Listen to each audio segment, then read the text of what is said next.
للعلم كنا نلتقي والحب والإخلاص زاد قلوبنا نمضي إلى نور اليقين ونرتقي قمم الفلاح وتاجنا أخلاقنا. Assalamu alaikum wa rahmatullahi ta'ala wa barakatuh. Bienvenidos a Consultas Islámicas. Consultas Islámicas que vuelve a Córdoba Internacional después de una pequeña temporada que hemos estado sin emitir este espacio de nuestro canal. Consultas Islámicas que vuelve hoy lunes 5 de octubre, equivalente o correspondiente al 21 de Dhul Hijjah del año lunar islámico, y hoy estoy con mi querido hermano y compañero Tawfiq de El Harak. Assalamu alaikum. ¿Qué tal? Bienvenido de nuevo a Consultas Islámicas y bienvenidos a todos a este espacio que les dedica Córdoba Internacional TV para responder a sus preguntas, sus dudas relacionadas con el Islam y con la jurisprudencia islámica. Tenemos un cúmulo, digamos, de preguntas que iremos, inshallah, respondiendo poco a poco, aunque me gustaría empezar con un tema introductorio que vamos a hablar con Tawfiq Shdadi. Les recuerdo las vías que tienen ante ustedes para comunicarse con nosotros, para plantear sus dudas. Tienen el número de teléfono, que es el siguiente, es el 911 7302 51, 911 7302 51. Si nos llaman desde fuera de España, simplemente incluyan al principio el prefijo del país, que es el 0034. Y también tienen el email, que es consultas@cordobainternacional.com, y la página de Facebook de Consultas Islámicas, donde nos pueden plantear sus dudas como mensajes privados, inshallah. Hermano Tawfiq, hablábamos de un tema introductorio que se me plantea o se me ocurre ahora mismo acerca del conocimiento, que ya estamos aquí en Consultas Islámicas siempre en búsqueda de este conocimiento, un conocimiento beneficioso tanto para nosotros mismos como para los demás. Pues se plantea la duda acerca de la educación islámica, ¿no? Empieza un año nuevo, empieza un año escolar nuevo, y siempre queda pendiente, digamos, esa asignatura que es la educación islámica de nuestros hijos, ciudadanos europeos pero de religión musulmana. ¿Cómo llevarla a cabo de la mejor forma? Depender exclusivamente de las escuelas, unas escuelas donde pocas veces realmente se cumple esa asignatura que ha acordado el Estado español con la comunidad musulmana de España, y se plantean otras alternativas, las mezquitas, escuelas alternativas, academias, etc. ¿Cómo se puede llevar a cabo de la mejor forma? En el nombre de Allah, el clemente, el misericordioso, alabado sea Allah subhanahu wa ta'ala, paz y bendiciones sobre su último mensajero profeta Muhammad, sobre su noble familia y sobre sus nobles compañeros y sobre todos nosotros que estamos siguiendo sus pasos hasta el día del juicio final. Amén. La verdad es un tema que nos preocupa a todos, sí. Y ahora estamos con la entrada de un nuevo año escolar, aunque la entrada oficial ha sido casi un mes más o menos, el día 10 de septiembre aquí en la Comunidad de Madrid. Pero los musulmanes, sobre todo aquí en Madrid, o me atrevo a decir en toda España, por motivos de vacaciones, la fiesta del sacrificio, la vuelta ha sido más o menos, han arrancado la semana pasada o la semana que viene. Sí. Un poco tarde, pero hay que tener más o menos las circunstancias de donde se encuentran la propia comunidad musulmana. Ya decía Ortega y Gasset, yo soy yo en mis circunstancias. Sí. Estas circunstancias son muy importantes a la hora de elaborar este tema tan, la verdad, que nos preocupa a especialmente todos. Los que somos padres y vemos la responsabilidad que conlleva, pues, educar a los niños en un contexto. Todo, y más la propia esencia de nuestra amada y querida religión islámica. Todo el mundo sabe que la primera aliyah que ha sido revelada a nuestro amado y querido mensajero Muhammad, la paz y con él, no ha sido tawhid, la unicidad de Allah, y mucho menos rezar o ayunar o entregar la zaki o realizar el peregrinaje o el hajj. Ha sido iqra. ley, además de modo imperativo, mucho antes de Tawhid y las demás, digamos, Preceptos, digamos. los demás preceptos islámicos. Y esto nos da un poco qué es el Islam en sí mismo. El saber, el conocimiento prevalece sobre incluso al propio Tawhid. Esto es importante. Por otra cosa es que las cifras ya, si no nos preocupamos por estas cifras, yo creo que el futuro que está esperando a nuestros hijos, no quiero pintarlo de una manera un poco todo en negro, pero es que de estos 2 millones de musulmanes que estamos hablando, para redondear, casi las estadísticas nos hablan de 2 millones de musulmanes. De estos 2 millones de musulmanes españoles, el alumnado musulmán pues sobrepasa el 275.000 alumnos musulmanes que están repartidos por todo el territorio español. Son cifras muy importantes. La comunidad catalana, más del 75.000 alumnos musulmanes, de los alumnos musulmanes. La andaluza, 43.000 más. Sí. La propia Comunidad de Madrid, más del 41.000 de alumnos musulmanes. 41.000 alumnos. Estas son cifras, la verdad, que bastante altas. Sí. ¿Cuántos profesores de educación islámica pues, se han dedicado a estas cifras que acabo de mencionar? Muy pocos. Muy pocos, 46. Ceuta, 46. 46 profesores. En todo el territorio español. En todo el territorio español. Son datos de hasta el 2015. Si solo en Madrid hay 41.000 estudiantes musulmanes, esos 46 que están repartidos por todo el país no serían ni siquiera suficientes para una comunidad como la de Madrid. Pues lo siento. 17 en Ceuta, 13 en Melilla, 11 en la comunidad de Andalucía, 3 en Aragón y el resto en Canarias y el País Vasco. Sí. Ni Cataluña ni Madrid.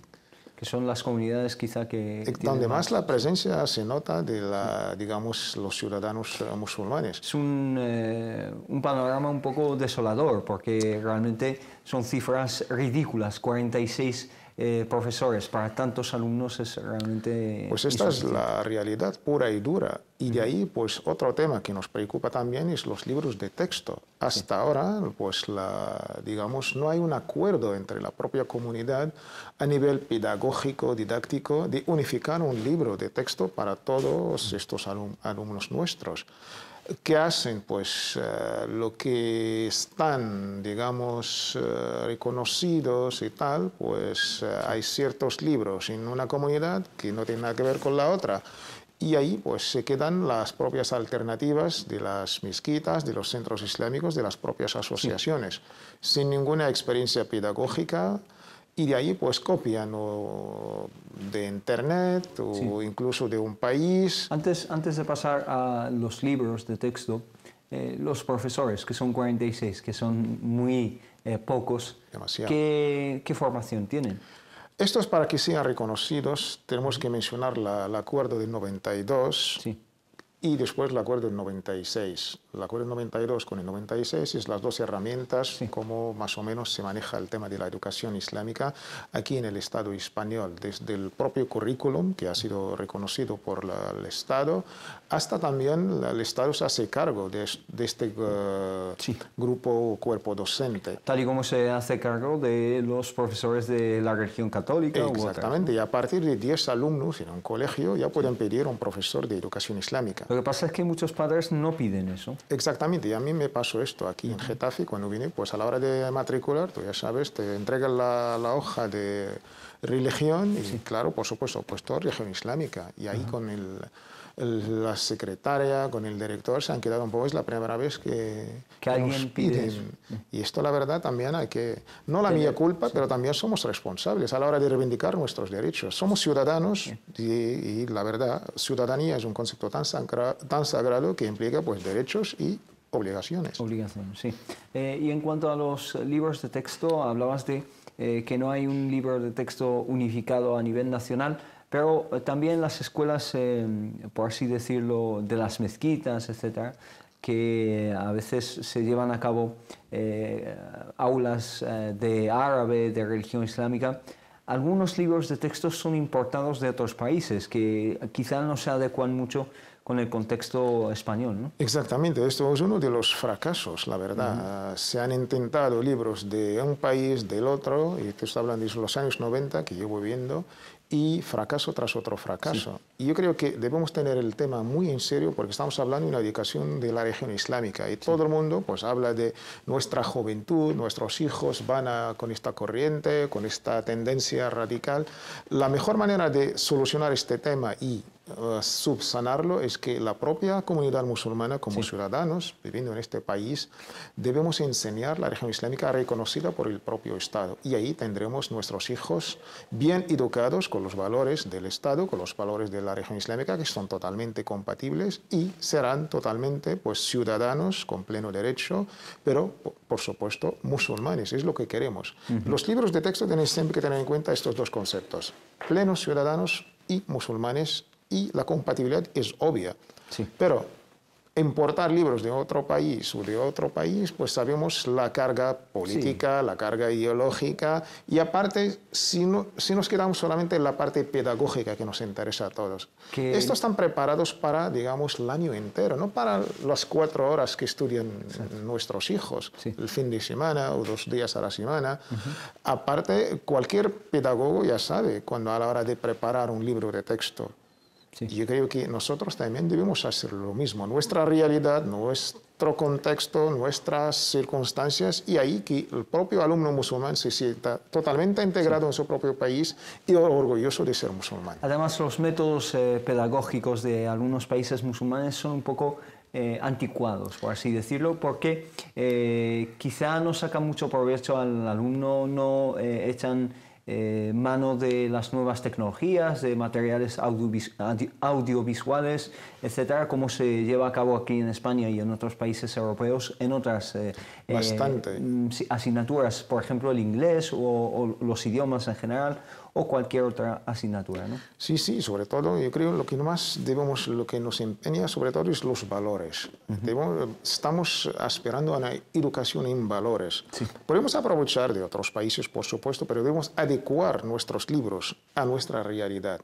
Y es un deber sobre toda la comunidad, sobre todo los que más están en estos términos, de quizás un día pues, prepararnos unos libros de texto. Antes de pasar ya a las preguntas, una cosa que se plantea mucha gente, especialmente por supuesto la gente no musulmana que no entiende de qué va esto de la educación islámica, pues dice, vais a adoctrinar a los niños, etcétera, etcétera. Ciertos prejuicios o ciertas ideas y clichés que digamos preconcebidos. ¿Qué función, qué valor, qué papel puede llevar a cabo el educar a los niños desde una edad temprana en los valores islámicos correctos y no dejarles, digamos, presa fácil para cualquier ideología musulmana o no musulmana extrema y desviada, ¿no? Pues esto es el deber que debemos, la verdad, cumplir. Si educamos a nuestros hijos con unos libros de textos homologados, adecuados, teniendo la realidad sociocultural, política, religiosa de nuestros hijos, alumnos, podemos ya llenar este vacío. Es que el vacío, si no se llena, lo va a llenar cualquier cosa. Incluso nuestros hijos los tendremos bien preparados, educados. Inmunizados, ¿no? Totalmente. Y ahí ya no van a las redes sociales, no van a una corriente, a una tendencia, al contrario, estarán pues preparados con un currículum bien preparado, homologado y dentro de lo que es ciudadanos. Es que cuando hablamos de la religión islámica como si algo ajeno, no, al contrario, ciudadano musulmán, pues orgulloso de ser musulmán, pero también orgulloso de ser español y ciudadano. Y esto es lo más importante. De ahí pues ya podemos cerrar, estar seguros que nuestros hijos estarán totalmente protegidos de no caer en una... Es que por ejemplo, últimamente que se está hablando de redes de captación, de extremistas, de terroristas que van a Siria, etc., dicen, pues un niño que se ha criado aquí en España, en una ciudad tan grande como Madrid, Barcelona, etc., ¿cómo es que de repente pues, le da por ir a Siria, etcétera? Pues ahí está, digamos, la respuesta. La asignatura pendiente. Exacto. Si ese niño, esa niña incluso, porque se plantea lo mismo en el caso de las chicas también, no se le prepara desde una edad temprana con una con las ideas claras, con la capacidad de buscar conocimiento por sí mismo, etc., entonces va a ser presa fácil y va a buscar conocimiento en las redes sociales, en algunos foros clandestinos, etc., ¿no? Exactamente, esto es, yo creo que es la asignatura pendiente de todos nosotros, no solamente los musulmanes, todos los ciudadanos. Y el concepto del saber en Islam lo sabemos en el famoso hadith de nuestro amado y querido mensajero Muhammad sallallahu alaihi wasallam: al-ilmu faridatun ala kulli muslimin wa muslima, ala kulli muslim. El saber es deber de todo musulmán, y aquí la palabra musulmán se refiere a hombre y mujer, por supuesto. Y esto hay que plasmarlo en digamos, currículums académicos, y gracias a ello ya están reconocidos desde el 92, 96, últimamente me parece el año pasado. Y esto yo creo que hay que llevarlo a cabo con toda la voluntad que tiene el Estado, la propia comunidad musulmana, y de ahí también a esta Comisión Islámica de España, pues también tiene que hacer algo al respecto. Tiene que dejar de lado sus divisiones, etcétera, y centrarse en lo que más importa, que sobre todo es la educación de los jóvenes musulmanes. Vamos a empezar, Tawfiq, con algunas preguntas. Les recuerdo el número de teléfono si quieren llamarnos en directo, es el 911 73 02 51, que aparece en pantalla. Carolina nos pregunta lo siguiente, dice: Salam alaikum, hermanos, tengo una serie de dudas y me gustaría que me las aclarasen en la medida de lo posible, inshallah. La primera de ellas es que deseo saber si puedo visitar la tumba de mis padres, que no eran musulmanes, aunque eran creyentes, y en caso afirmativo, en caso de decirle que sí, ¿qué podría decirles? ¿Algún dua o súplica? No hay ningún problema, al contrario, debes un deber siendo su padre, y la muerte en general, si a visitar a un padre musulmán o musulmán, es para tomar lecciones, para pensar un poco en el ájera, en la otra vida.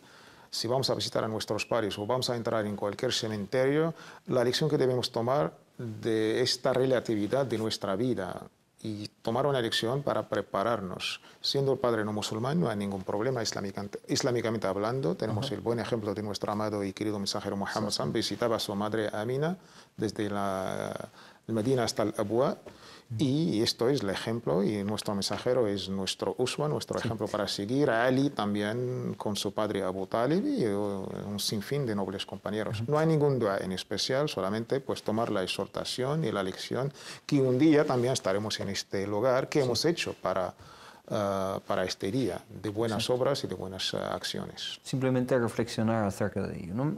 Otra consulta nos dice, es que mi marido falleció el año pasado y no pudo hacer el Ramadán, no pudo ayunar el mes de Ramadán, ya que estaba muy enfermo. Falleció poco después de esta enfermedad. ¿Debería pagar algo para subsanar esto o no? Estando enfermo hasta la muerte, ¿no? Sí. En este caso no debe hacer nada, porque el Ramadán él estaba exento, estaba en una enfermedad. En este caso pues no deben hacer nada al respecto del ayuno, sino el perdón, el dua y las obras de caridad. Es decir, que durante la enfermedad estaba exento y después de Ramadán falleció, que Allah lo tenga en su misericordia, y por lo tanto no tiene que recuperar ni pagar nada al respecto, ¿no? Muriendo justo con esta enfermedad es la muerte. Pero si en el otro caso, que piensan los hermanos con el famoso hadith, que si alguien muere, pues su representante, el wali, debe ayunar. Este es otro caso. Si alguien está enfermo, pero después se curó, pero no ha tenido tiempo para... En este caso, pues sus hijos, los más cercanos, deben ayunar por él. Recomendable, no es obligatorio incluso. Pero en este caso de la hermana, él murió con la misma enfermedad, pues no tienen que hacer nada, inshallah. Barakallahu fik, una hermana anónima nos dice lo siguiente, dice: mi marido y yo hemos entregado el expediente matrimonial, se quieren casar hace poco, y la boda la queríamos hacer en diciembre, más o menos. Y no creo que nos contesten en 3 meses, porque los del registro civil, nos dice, tardan en hacerlo. La pregunta es, ¿podemos celebrar la boda y vivir juntos, casados mediante al-Fatiha, lo dice literalmente entre comillas, o tenemos que esperar hasta que nos den el acta del registro civil? Yo esperaría, hay que respetar el ORF, hay que respetar las normas sociales de cada cultura y de cada país, y para evitar cualquier malentendido después, y sabemos que se documente. Exactamente. Son un par de meses, alhamdulillah, es un tiempo, pues no es, digamos, está al alcance, inshallah, para evitar cualquier malentendido, las malas lenguas, incluso teniendo los papeles en la mano, inshallah, pueden hacer su boda y pueden tener su enlace feliz, inshallah. Magnífico. Una pregunta muy parecida que me ha llegado a nivel personal es que una chica conoció a un chico y él le pidió la mano a sus padres, fue a su casa y pidió la mano. Lo que pasa es que sus padres se negaron ante este matrimonio y ellos siguieron adelante con la relación hasta llegado un punto firmaron un papel entre los dos como que se casaban. Esto tiene cualquier valor desde el punto de vista islámico, lo que se llama el Fatiha y casarse sin más. Hemos dejado muy claro más de una ocasión que esto es un riesgo para ambos, para el marido y para la mujer. El Fatiha no garantiza nada, ningún derecho. Supongamos en el caso contrario, si mañana pues este matrimonio pues no funciona, ¿cómo vamos a hacer el divorcio? Si ya no tenemos el matrimonio confirmado en ningún papel oficial reconocido por ninguna autoridad, si el marido se va y deja a la mujer embarazada, ¿cómo vamos a confirmar ante, yo qué sé, estos hijos, el parentesco, si hay muerte, la herencia? Estamos jugando con la dignidad, estamos jugando con muchísimas cosas. De esto, incluso en otros países como Francia, es un crimen. Si va la persona, en este caso el presunto imam, que firma o que hace, el Fatiha en nuestra tradición es como el jetba, es como una petición de mano. Nunca ha sido pues solamente con la lectura de la Sura al-Fatiha se hace el matrimonio. El matrimonio es una acta, es un contrato firmado, presencia de testigos, dote, y se registra. Ahora, la condición de registrar es una condición sine qua non dentro de toda la legislación islámica. No es que antes no se registraba. Antes no se registraba porque era un asunto sociológico, la confianza, la demografía, incluso la tribu, el jeque, más o menos testigos, había. Exacto. Sí. Pero hoy no, el mundo es muy complicado, la globalización, muchísimas cosas han cambiado. El Islam, alhamdulillah, es válido para cualquier espacio de tiempo. Esto yo creo que es un error gravísimo y deben recapacitar y están no solamente, digamos, violando sus derechos, sino también a otros futuros. Lo que pasa es que quizá el matrimonio en sí no es válido porque los padres, el wali, etcétera, testigos, pues no están, ¿no? Y con este papel pues ni siquiera su propio peso. Yo creo que incluso nos constan historias trágicas. Como estas, ¿no? Es decir, que estas uniones, digamos, que no llegan muy lejos, ¿no? Que lo mejor es hacer las cosas, nunca mejor dicho, como Dios manda, ¿no? Exactamente. El hermano Karim nos dice, os quería pedir un consejo. Yo el pasado Ramadán y el pasado no lo hice porque no quería y estaba en ghafla. ¿Cómo podría hacer para recuperarlo? En ghafla es decir que realmente no estaba practicando el Islam y dice que lleva 2 meses de Ramadán consecutivos sin hacerlos. ¿Cómo puede subsanar este tipo de actitud? 2 cosas muy interesantes respecto a esta pregunta. Se alaba este sentimiento de volver a Allah y arrepentimiento. Es muy bien por parte de nuestro hermano y es noble, la verdad. Por otra parte, debe estar consciente que lo que ha cometido nuestro hermano es gravísimo, es una falta grave, es un error gravísimo. No cumplir con uno de los 5 pilares del Islam, ni más ni menos, el saum, el ayuno. Dice, no lo hice porque no quería. Espero que Allah nos perdone a todos, pero es que para que sea consciente de la gravedad, en nuestra escuela maliki no ayunar un día, no 2 meses.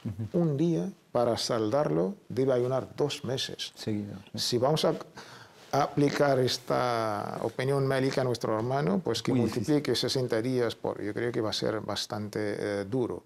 Sin embargo, tenemos la otra opinión, que el hermano, pues lo que tiene que hacer es saldar la deuda de Allah subhanahu wa ta'ala, que son los 2 meses, y una fidya, algo para corregir esta falta, es decir, pues sacar una comida para un pobre. Se calcula entre 5 euros más o menos. Si hablamos en el caso de 3 kilos de arroz, será un poquito más barato, teniendo la situación económica del hermano. Pero primero, lo más importante es devolver esta deuda, y no tiene que ser de una manera seguida, lo puede hacer según su capacidad. Y un consejo, pues el mes que viene, noviembre, diciembre, es lo más fresco y corto.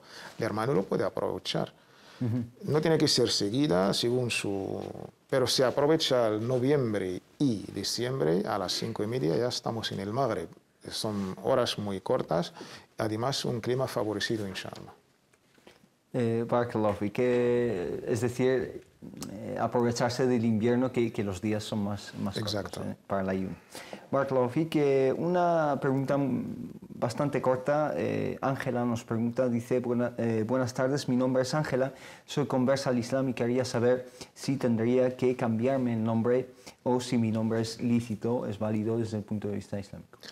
Las hermanas y los hermanos deben saber que la norma es mantener sus nombres. Esta es la norma islámica. Cuando los nobles compañeros abrazaban al Islam, no cambiaron sus nombres, salvo y cuando el significado del nombre se contradice con la propia religión islámica. Si una hermana se llama Trinidad, es obvio, pues debe cambiar su nombre. Pero si en el caso se llama Ángela, pues no hay ningún problema. O sea que el nombre es totalmente válido. Si ella quiere cambiárselo, eso es ya otra cosa, ¿no? Es decisión suya. Si ella quiere, pues no hay ningún problema. Ajá. Una pregunta relacionada con Eid al-Adha, con la fiesta del sacrificio, nos la plantea una mujer. Dice, una mujer divorciada que vive con sus padres, ¿es obligatorio para ella comprar lo que es el animal del sacrificio, en este caso un cordero, etcétera, para el Eid, o no es necesario y lo hace con los padres? Dispone de medios para comprárselo ella misma porque el exmarido le da el dinero para que lo compre. La última frase, el exmarido le da dinero para hacerlo. Esta frase cambia todo el contexto. Sí. Vamos a ver sin la frase y con la frase. Si ella, divorciada o no divorciada, viviendo junto con sus padres, los padres, alhamdulillah, pues un cordero es suficiente para toda la familia.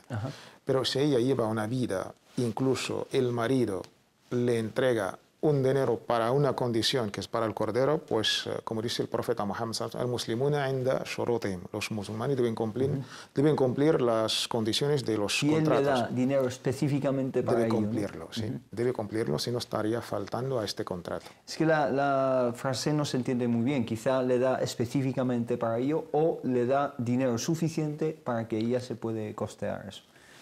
Si es para el cordero, debe cumplir para el cordero. Si le da su nafaqa, digamos, lo que corresponde después de un divorcio, ella está libre y está con sus padres, uno es suficiente. Pero si le concreta, te doy esto dinero, para el sacrificio del cordero, debe cumplir. Debe cumplirlo. Entendido en ambos sentidos, en ambos casos, se entiende perfectamente. Inshallah, nos vamos a una pequeña pausa y volvemos en consultas.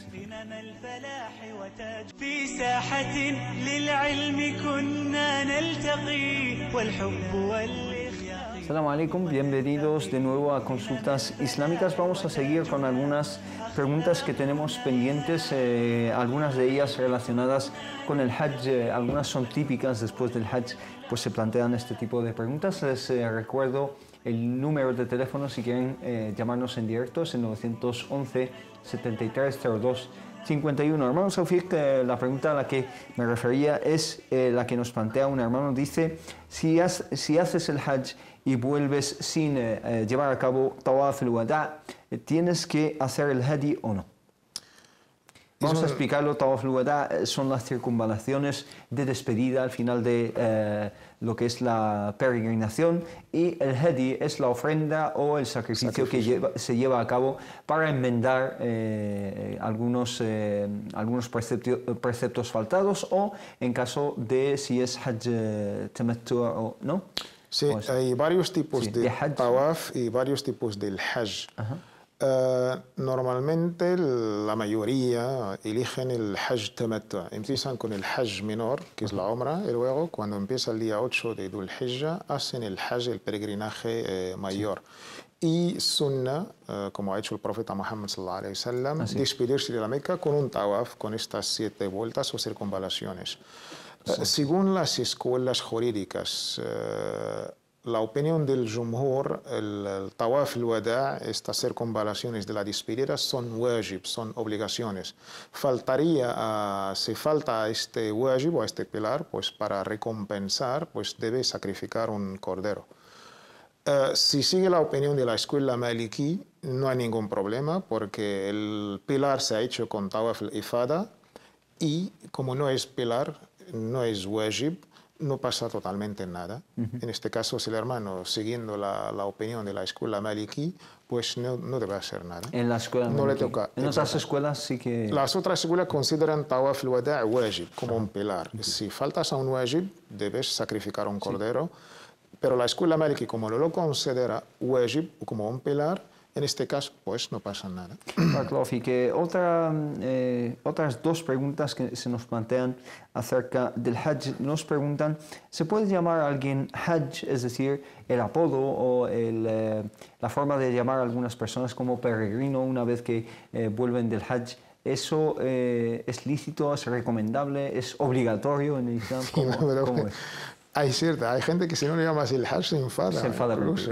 No, yo creo que el tema es social, cultural. Sí. No debemos tomarlo de una manera un poco como un acto de ibadah, no, al contrario. Si le llamamos el hajj no pasa nada, y si tampoco nos le llamamos no pasa nada. Es un tema, más en el contexto nuestro occidental, sería un poco interesante recuperar este espíritu, el hajj Muhammad, el hajj... Darle valor a... Exactamente, porque incluso la gente te anima. Oye, este ha ido a la Meca y ha hecho el hajj, por eso ahora le llamamos el hajj. Otros preguntan. A menos que esta persona haga el hajj, la peregrinación, solo para que la gente le llame hajj. Eso ya es otra cosa. No, otra cosa. Eso entramos en la propia intención, en la niyya. Esto es gravísimo. Y tampoco no debe esta persona ostentar, mira, me llamo el hajj fulano. No, yo creo que esto es entre él y Allah subhanahu wa ta'ala. Pero por parte un poco de animar culturalmente, de un nivel social, yo creo que sería interesante. Pero si va a causar, yo creo, un problema u otro, pues nos quedamos con el nombre de la persona de toda la vida.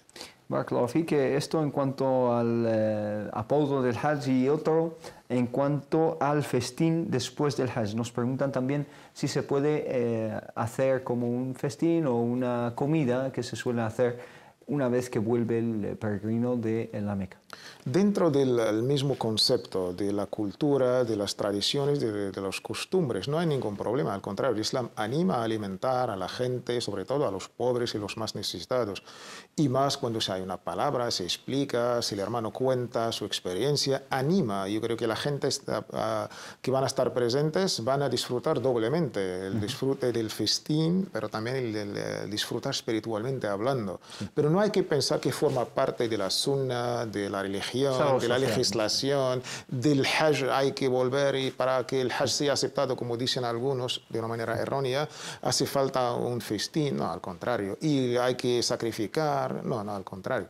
Esto dentro de las posibilidades económicas, de la tradición del país y de este marco de invitar, de contar la experiencia, incluso animar a la gente, inshallah, a hacer el mismo viaje.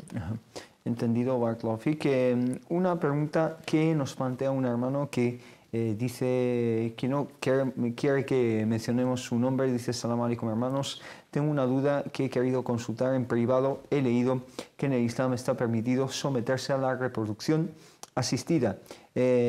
Si tener hijos es difícil por el medio natural. Mi pregunta es: en el caso de una fecundación in vitro, tras hacer la transferencia de 2 embriones en el útero, se congelan los otros para que después, si la mujer pueda concibir en caso de no funcionamiento, es decir, si no funciona, o decidir después de un año si no quiere más transferencias al ser muchos, me imagino que muchos hijos. Dice, ¿se puede donar a otra pareja? ¿Es permitido en el Islam? La fecundación in vitro es permitida con dos condiciones, estamos islámicamente hablando. Una, que sea de la propia pareja, el hombre y la mujer casados en un matrimonio legal.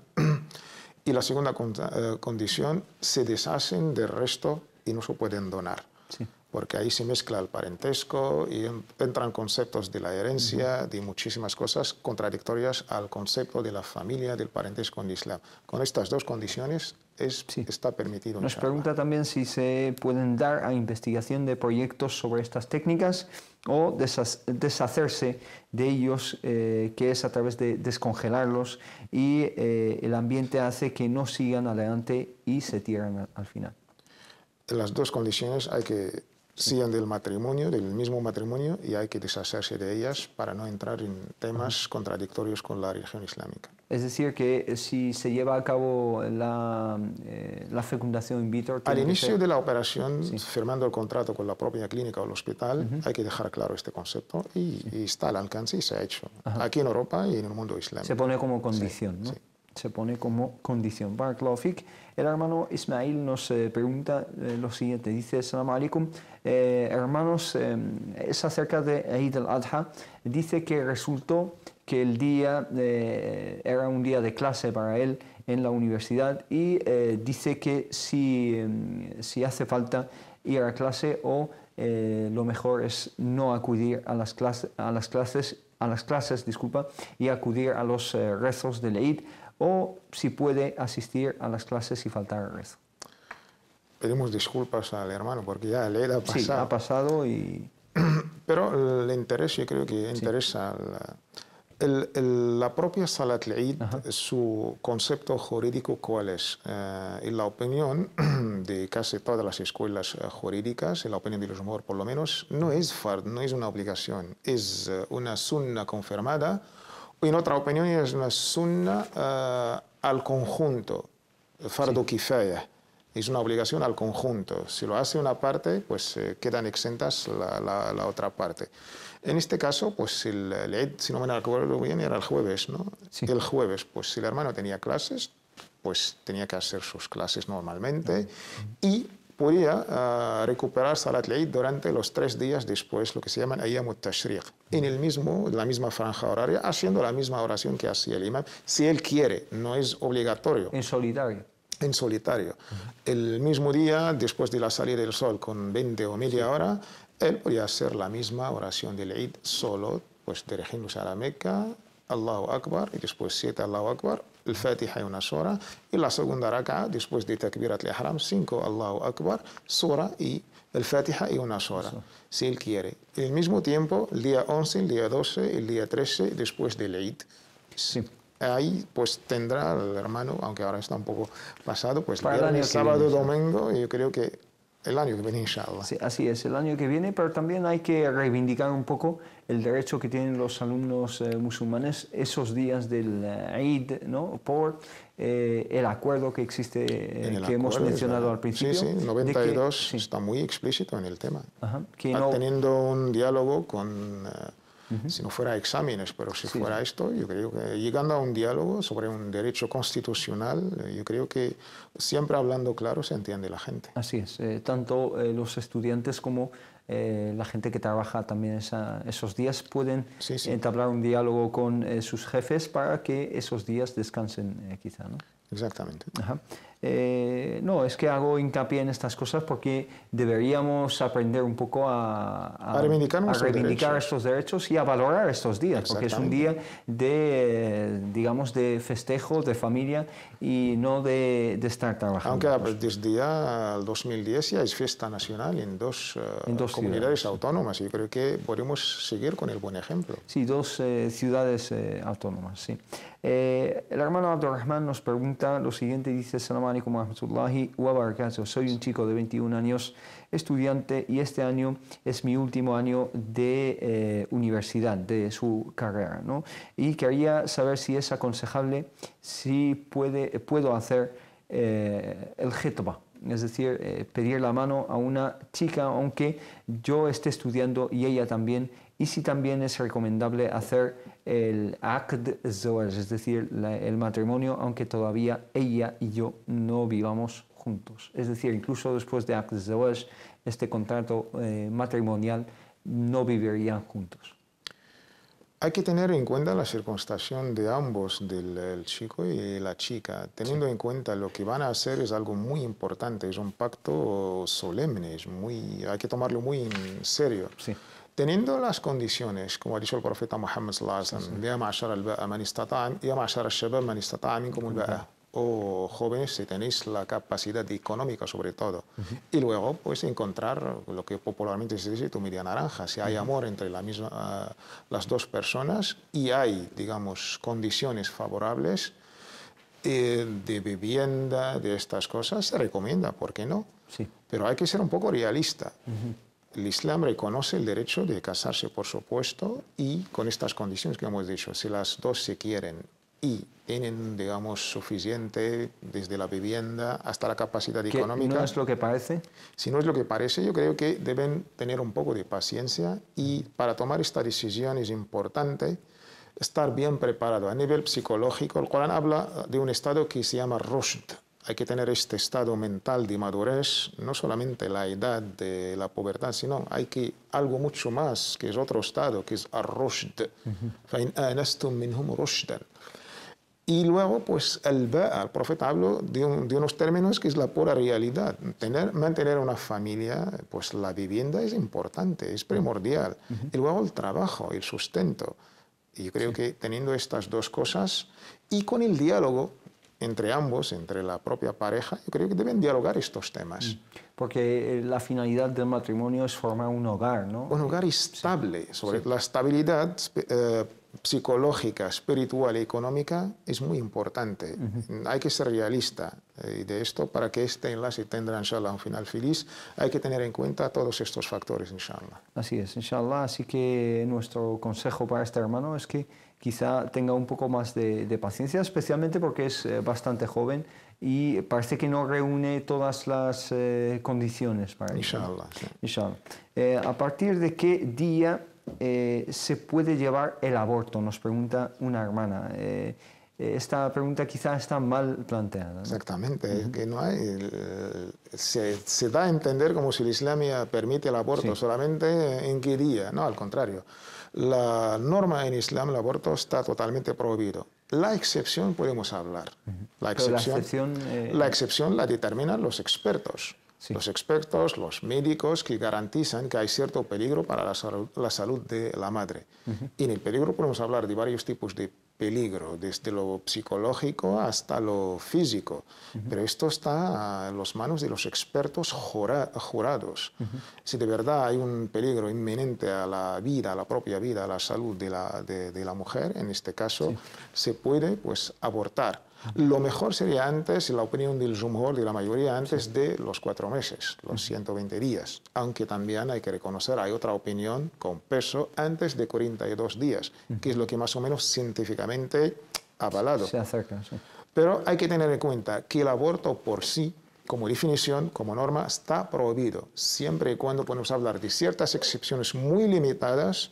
Y esto se determina por los expertos, en este caso médicos, jurados, junto con el ulema, con el faqih y con el sabio. Sí, los expertos aconsejablemente musulmanes, porque quizá se trate de expertos, jurados, científicos, médicos, etcétera, que se tomen la cuestión del aborto a la ligera, ¿no? Especialmente con el clima que se vive últimamente con este tema, que está, digamos, es un tema muy al orden del día, un tema muy polémico, un tema también cargado políticamente, porque ideológicamente.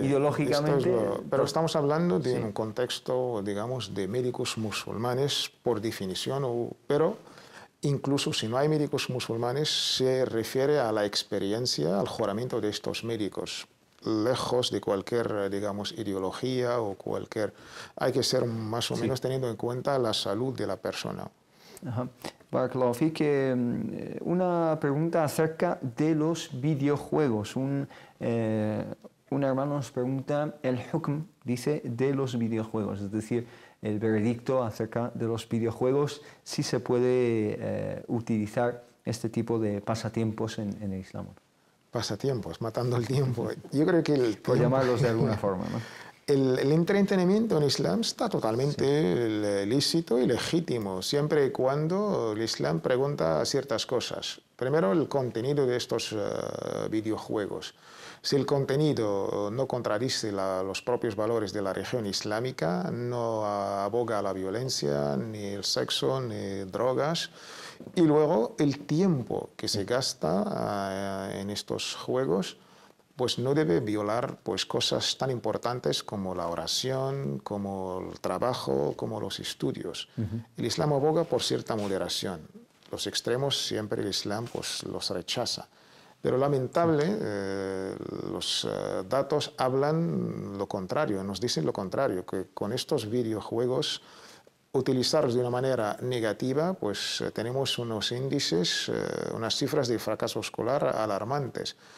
Y luego, por el contenido, lo que ha pasado en Estados Unidos, de vez en cuando nos vienen estas noticias de estos niños con el acceso fácil al armamento. Pues, hace muy poco ha habido un tiroteo en Oregon, ¿no? En el estado de Oregon. Hay veces que estos videojuegos han tenido mucho que ver. Yo creo que el contenido del juego y luego el tiempo que se pasa, pues debe siempre respetar las horas de salat, de la oración, y el trabajo, si está uno trabajando, y los estudios. Es decir, especialmente porque los videojuegos, algunos son muy adictivos, ¿no? Y pueden hacer que la persona se pase todo el día jugando a ellos, ¿no?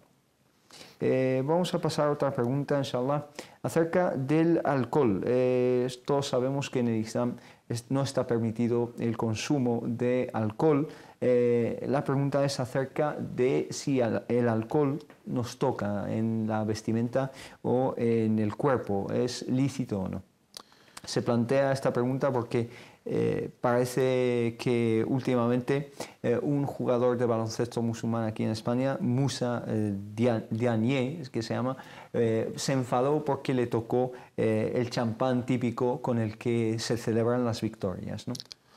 Al margen de todo esto, yo creo que estamos en una sociedad bastante, digamos, abierta, integradora. Hay que tener en cuenta los sentimientos, hay que tener en cuenta las culturas de los demás. Al margen del veredicto, digamos, islámico, será importante que en el ámbito del deporte se respetan las culturas, las sensibilidades de otras personas, y esto yo creo que será, inshallah, muy positivo. El tema del alcohol, consumirlo, totalmente haram, prohibido. La alía coránica en Surat al-Ma'ida, el capítulo 5, es clarísimo. El tema del alcohol en sí mismo, tocarlo o manejarlo en la industria, el perfume y en otras cosas. Hay un debate entre nuestros sabios. Unos lo consideran, incluso la opinión mayoritaria, lo consideran como nejis en sí mismo, como impuro en sí mismo. Otros lo consideran totalmente puro, tahir. El debate a la hora de tratar el alcohol, si es puro o impuro, la alía coránica, cuando hablo del khamr, hablo en un contexto de innama al-khamru wal-maysiru wal-ansabu wal-azlamu. Habló Allah subhanahu del alcohol junto con otras cosas. Y al final dijo que es algo impuro, que es de Satanás. Pero la propia frase, esta, digamos, es la prueba de los que opinan que el alcohol es impuro en sí mismo. Pero a la hora de analizar esta alía coránica, vemos que estas cosas que Allah, junto con el alcohol, en sí mismas no son impuras. Cuando hablo, por ejemplo, del ansab. El ansab eran, pues, ídolos, piedras, maderas que se fabricaban por los escultores y se adoraban en vez de adorar a Allah uno y único. El meisir, El Maisir, pues la lotería, como hoy, por ejemplo, estos papeles, para dar un ejemplo actual. Azlam. El Azlam, todos estos en sí mismos no son impuros. Entonces, la impureza aquí es espiritual, es conceptual, hukmiyya. Por eso el alcohol no lo podemos comparar. Si lo comparamos con estas tres cosas citadas o mencionadas en la aliyah, nos queda muy claro que el alcohol en sí mismo pues, no es, digamos, impuro. Sí. De ahí tocarlo no pasa totalmente nada, o si te toca, incluso lo utilizamos todos en las colonias, en las heridas. Está en la industria farmacéutica, está en todas partes. Y creo que la opinión, que yo me inclino que el alcohol en sí mismo no es impuro, es la opinión más sólida y coherente, respetando la otra opinión, por supuesto. En el caso del alcohol en los perfumes y en los desodorantes, etcétera, ¿qué opinión tienes? Lo mismo, ¿no? La misma opinión, por supuesto. No es haram, no es prohibido, porque el alcohol en sí mismo es, digamos, puro, y incluso respetando la otra opinión. Y aparte es algo que ta'ummu bihi al-balwa, está en todas las partes, está en la industria, está en... Pero en el curso de la otra opinión, que opinan que el alcohol es impuro, si te toca, pues no pasa nada. No tienes, por ejemplo, hay gente que piensa, mira, estoy con mi wudú, con mi ablución y me ha tocado el alcohol. Esto no invalida el wudú. Si te toca el alcohol opinando que es impuro, pues lavar la mano y ya está. Con la opinión que piensa que es impuro, que es najis. Sí. Aunque yo estoy con la otra opinión. Con la otra opinión. Barakallahu fik por estas aclaraciones. Hemos llegado al límite de nuestro tiempo. Hermano Tawfiq del Harak, muchísimas gracias por todo. Y a ustedes, muchísimas gracias por seguirnos. Inshallah, volvemos el jueves con más consultas islámicas. Quizás ya esté con nosotros el hermano Mohammed Said de vuelta desde el Hajj. Assalamu alaikum wa rahmatullahi ta'ala wa barakatuh. الفلاح وتاجنا